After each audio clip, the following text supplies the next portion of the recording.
भूमि चाहे कैसी भी हो, अगर सही इस्तेमाल किया जाए तो लाभ जरूर देती है।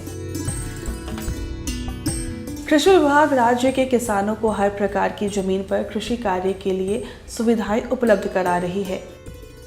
गयाजी जिले का बोधगया प्रखंड प्राकृतिक रूप से सूखा प्रदेश है, जहां सिंचाई के लिए पर्याप्त जल की हमेशा कमी रहती है।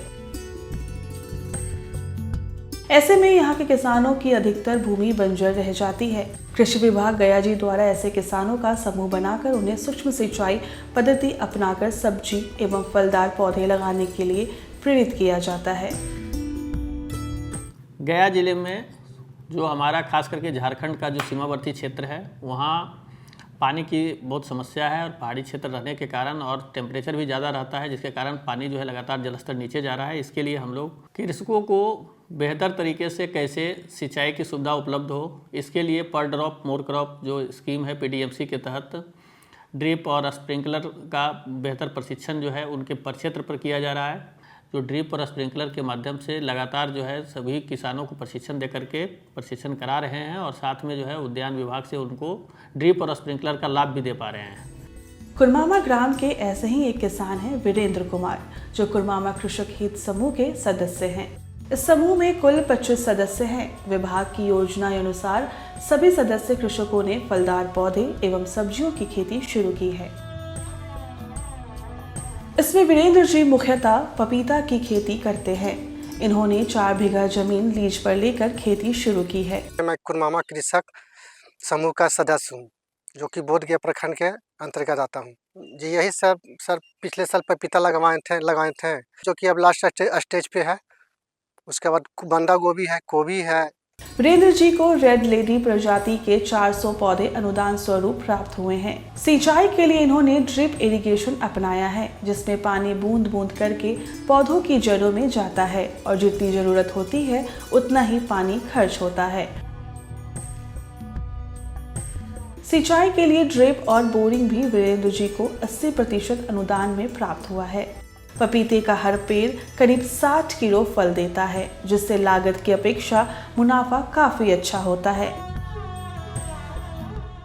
फायदा हुआ सर, मतलब कि इसमें बहुत नकदी इनकम है, बहुत ज़्यादा, लगभग 60 से 70 किलो एवरेज मान के चलिए उतना फल आ जाता है। लगाए थे लगभग 400 पौधा लगाए थे। उसमें कुछ पौधा में नुकसान हो गया बारिश के कारण। अचानक बारिश हुआ, जो कि नए में लगाए थे स्टार्टिंग पीरियड में, तो इसके वजह से कुछ लॉस हो गया। लेकिन फिर भी 1 लाख रुपये से ऊपर ही इनकम हो चुका। लागत बहुत कम लगता है, मतलब कि मैक्सिमम एक 400 पौधा में हमको 10 से 15 हज़ार रुपये का लागत लगा था। इसके अलावा वीरेंद्र जी गोभी, आलू, ड्रैगन फ्रूट, पत्ता गोभी एवं स्ट्रॉबेरी की खेती भी करते हैं।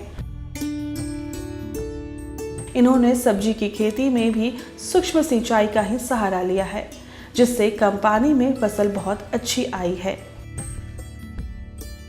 साथ ही स्ट्रॉबेरी की खेती के लिए वीरेंद्र जी ने मल्चिंग तकनीक का इस्तेमाल किया है। इसमें बेड बनाकर उस पर ड्रिप इरिगेशन की लाइन बिछाई जाती है, फिर मल्चिंग शीट बिछाकर उस पर पौधे लगाए जाते हैं। स्ट्रॉबेरी की खेती के लिए सबसे अच्छी तकनीक है। इसमें खरपतवार काफी कम उगते हैं एवं स्ट्रॉबेरी फल भी मिट्टी और धूल के संपर्क में नहीं रहने से साफ रहता है।